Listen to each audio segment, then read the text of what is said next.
आपने कभी ना कभी कहीं ना कहीं विंड पावर प्लांट को देखा ही होगा।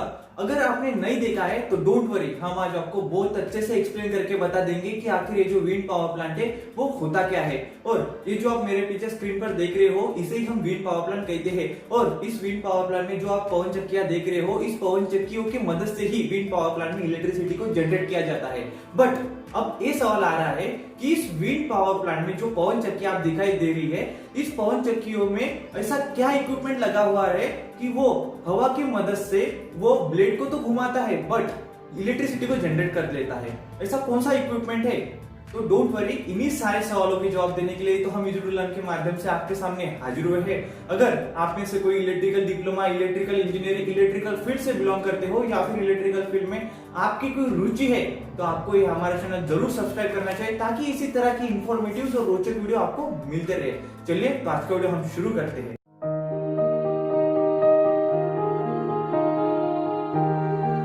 विंड पावर प्लांट को समझने से पहले ये जान लेते कि इलेक्ट्रिसिटी कौन जनरेट करता है। ये जो आपके स्क्रीन पे दिख रहा है यही इलेक्ट्रिसिटी जनरेट करने के लिए रिस्पॉन्सिबल होता है। इसी को हम जनरेटर कहते हैं, इलेक्ट्रिक जनरेटर कहते हैं और यही इलेक्ट्रिसिटी जनरेट करता है। और इसका एक सिंपल फंडा है, अगर हम इसके शाफ्ट को रोटेट करेंगे तो ये आउटपुट में इलेक्ट्रिसिटी देगा। इसका मतलब अगर हम इसको इनपुट मैकेनिकल एनर्जी दे रहे हैं तो ये आउटपुट में इलेक्ट्रिक एनर्जी देगा। तो क्या करना है, हमें सिर्फ इसके शाफ्ट को रोटेट करना है तो हमें ये इलेक्ट्रिसिटी आउटपुट में दे देगा। और जिस चीज की मदद से हम इस शाफ्ट को, इस जनरेटर के शाफ्ट को रोटेट करते हैं उस चीज की उसके ऊपर से ही उसके टाइप हो जाते हैं। जैसे कि थर्मल पावर प्लांट में कोल की मदद से इसके शाफ्ट को यानी कि जनरेटर को हम रोटेट करते हैं, इसलिए उसको थर्मल पावर प्लांट कहते हैं। विंड की मदद से, जैसे कि हम अभी आज जो हमारा टॉपिक है विंड पावर प्लांट, विंड की मदद से इसके शाफ्ट को हम रोटेट कर रहे हैं तो उसको विंड पावर प्लांट कहेंगे।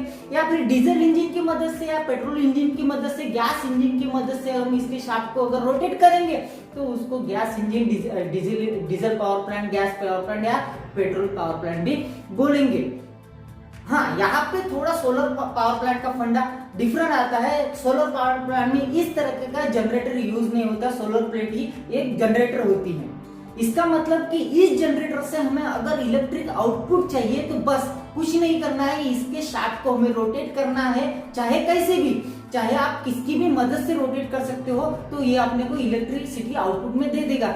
चाहे तो आप अपने हाथ का भी इस्तेमाल कर सकते हो, हाथ से भी रोटेट कर सकते हो। बस आपको ये ख्याल रखना है कि कांस्टेंट स्पीड मेंटेन होनी चाहिए और सबसे इंपॉर्टेंट बात, आपके हाथ दुखने नहीं चाहिए। तो अब बात करते हैं विंड पावर प्लांट की। तो विंड पावर प्लांट में भी जनरेटर को इस्तेमाल करते हैं। सबसे पहले तो हवा की मदद से जो टरबाइन ब्लेड है, ये टरबाइन ब्लेड घूमते हैं और इस टरबाइन ब्लेड के अंदर जो गियर मैकेनिज्म लगी हुई रहती है वो गियर मैकेनिज्म भी इस ब्लेड के साथ ही घूमने लगती है। और इस गियर मैकेनिज्म को अटैच हुआ जो जनरेटर का शाफ्ट है वो शाफ्ट भी उसी के साथ रोटेट होता है। और ये बात तो हम सभी को पता है, अगर किसी वजह से जनरेटर का शाफ्ट घूमता है तो उसके दूसरे एंड में इलेक्ट्रिसिटी जनरेट हो जाती है। लेकिन अगर इनको जनरेटर के शाफ्ट को ही रोटेट करना था तो इन्होंने आखिर वहां पे क्यों गियर मैकेनिज्म को अटैच कर दिया? वहां पे गियर मैकेनिज्म को लगाने के पीछे क्या रीजन है? सीधे सीधे टरबाइन ब्लेड को वो जनरेटर के शाफ्ट के साथ भी अटैच कर सकते हैं ना।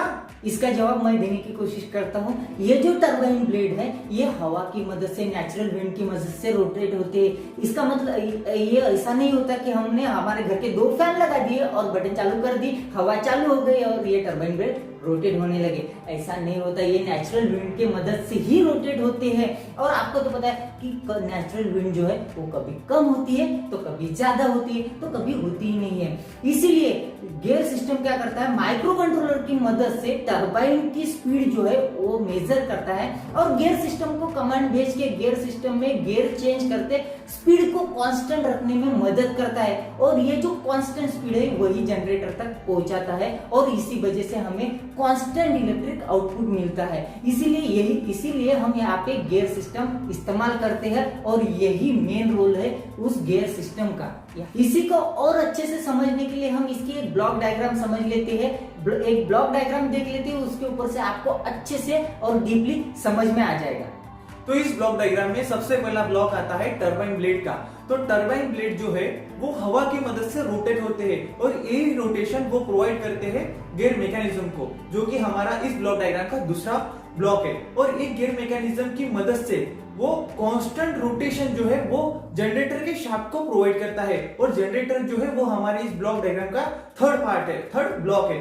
और जैसे ही जनरेटर के शाफ्ट को कांस्टेंट रोटेशन प्रोवाइड किया जाता है by the use of this gear mechanism, so उसके सेकेंड टर्मिनल पे यानी कि जनरेटर के दूसरे एंड में इलेक्ट्रिसिटी जनरेट हो जाती है और जो इलेक्ट्रिसिटी वहां पे जनरेट होती है वो इलेक्ट्रिसिटी हम नेशनल ग्रिड को भेजते हैं और यही हमारा इस ब्लॉक डायग्राम का चौथा ब्लॉक है।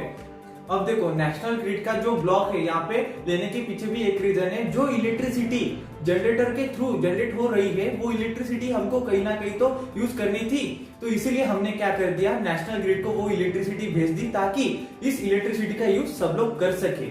तो इस ब्लॉक डायग्राम का जो लास्ट ब्लॉक है वो है माइक्रो कंट्रोलर और माइक्रो कंट्रोलर की मदद से हम इस टरबाइन ब्लेड की जो स्पीड है उसको मेजर करते हैं। अगर टरबाइन ब्लेड की स्पीड अगर कम ज्यादा होगी तो हम माइक्रो कंट्रोलर की मदद से गियर मैकेनिज्म को कमांड भेजकर वो स्पीड गियर मैकेनिज्म को कमांड भेजकर गियर को चेंज कर वो कांस्टेंट स्पीड हम जनरेटर के शाफ्ट को प्रोवाइड कर देंगे और जनरेटर कांस्टेंट इलेक्ट्रिसिटी जनरेट कर लेगा। और अब वहां पे जो इलेक्ट्रिसिटी जनरेट हो रही है जनरेटर की वजह से वो भी इलेक्ट्रिसिटी चेक करेगा माइक्रो कंट्रोलर, वो कांस्टेंट है या नहीं और या रिक्वायरमेंट के पैरामीटर में वो फुलफिल होती है या नहीं। यहाँ पे एक चीज मैं आपको जरूर बताना चाहूंगा कि विंड एनर्जी से जो हमें इलेक्ट्रिसिटी मिलती है वो बहुत बहुत कम कीमत पे जनरेट होती है, क्योंकि इसमें जो फ्यूल इस्तेमाल करते हैं वो नेचर से हमें फ्री में ही मिल जाता है। बाकी जो पावर प्लांट है जैसे thermal power plant, diesel power plant, इनमें जो फ्यूल इस्तेमाल होते हैं उसकी काफी मोटी रकम हमें पे करनी पड़ती है, लेकिन यहाँ पे फ्यूल की कॉस्ट हमें पे नहीं करनी पड़ती, इसीलिए हमें इससे जो इलेक्ट्रिसिटी मिलती है वो बहुत कम कीमत पर मिलती है। इसलिए मैं आपको बताना चाहूंगा कि ज्यादा से ज्यादा ऐसी ही एनर्जी का इस्तेमाल करें। अगर आपको ये इलेक्ट्रिकल का टॉपिक अच्छा लगा हो तो आपको ये हमारा चैनल जरूर सब्सक्राइब करना चाहिए ताकि इसी तरह की इंफॉर्मेटिव और रोचक वीडियो आपको मिलते रहे। चलिए तो धन्यवाद।